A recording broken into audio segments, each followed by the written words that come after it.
എടോ എന്ത് സങ്കടം വന്നാലും എന്തു പറയണം? ഉണ്ടായിരുന്ന ജോലി നഷ്ടപ്പെട്ടു പോയി എന്തു പറയണം?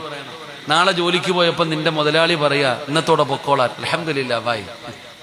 ഉണ്ടായിരുന്ന ജോലി പോയി അൽഹംദുലില്ലാ, പരീക്ഷയ്ക്ക് തോറ്റു അൽഹംദുലില്ലാ, കല്യാണം മുടങ്ങി അൽഹംദുലില്ലാ, ഉണ്ടായിരുന്ന കച്ചവടം നഷ്ടപ്പെട്ടു പോയി, ബിസിനസ്സിൽ ലാഭം പോയി, എന്ത് വന്നാലും അൽഹംദുലില്ലാ. അള്ളാഹു പറയാൻ ഭാഗ്യം തരുമാറാകട്ടെ.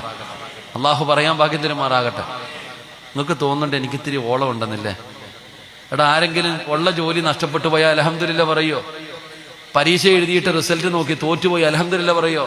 ക്യാൻസറിന്റെ ടെസ്റ്റിന് അയച്ചു, അൽഹംദുലില്ലാ ക്യാൻസർ വന്നു, ഡോക്ടർ പറഞ്ഞു ക്യാൻസർ ഉണ്ടെന്ന്, അൽഹംദുലില്ലാ പറയോ? പറയാൻ കഴിയണം. അള്ളാഹു ഭാഗ്യം തരുമാറാകട്ടെ. അങ്ങനെ പറയണമെങ്കിൽ ഒരേ ഒരു ഹദീസ് ഓർത്താൽ മതി. ഒരേ ഒരു ഹദീസ് ഓർത്താൽ എന്ത് സങ്കടം വന്നാലും നമ്മൾ അൽഹംദുലില്ലാ പറയും. അള്ളാഹു ഭാഗ്യം തരുമാറാകട്ടെ. പറഞ്ഞുതരട്ടെ? വേണോ വേണ്ടേ?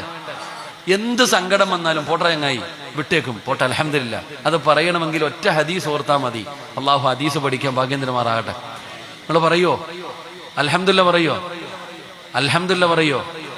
ഒരു കയറ്റം കഴിഞ്ഞാൽ ഒരിറക്കം ഉണ്ടോ? നിങ്ങളുടെ നാട്ടിലില്ലേ? ഉണ്ടെങ്കിൽ ഉണ്ടെന്ന് പറ, ഇല്ലെങ്കിൽ ഇല്ലെന്ന് പറ.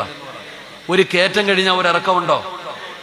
ഒരു ദുഃഖം കഴിഞ്ഞാൽ ഒരു സന്തോഷമുണ്ടെന്ന് നബി മുഹമ്മദ് മുസ്തഫ. ഒരു കയറ്റം കഴിഞ്ഞാൽ ഇറക്കം ഉണ്ടോ?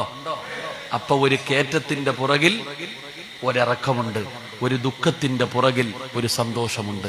ഇല്ലാ യളമൽ ജസാ മഅ യളമൽ ബലാ ഇന്ന മഅൽ ഉസ്രി യുസ്റ. ഒരു ദുഃഖത്തിന്റെ പുറകിൽ ഒരു സന്തോഷമുണ്ട്. അപ്പൊ നിനക്ക് അല്ലാഹു ഇപ്പം ദുഃഖം തന്നിരിക്കുന്ന എന്തിനാ? നിനക്കെന്തോ നല്ലത് വരാൻ പോകുന്നു. ആ നല്ലത് വരാൻ പോകുന്നതിന്റെ അടയാളമാണ് എന്ത്? ഈ സങ്കടം. എന്തിനാ വെറുതെ പറഞ്ഞുകൊണ്ട് നടക്കുന്നത്? അല്ലാഹു നമുക്ക് ഈമാൻ തരുമാറാകട്ടെ.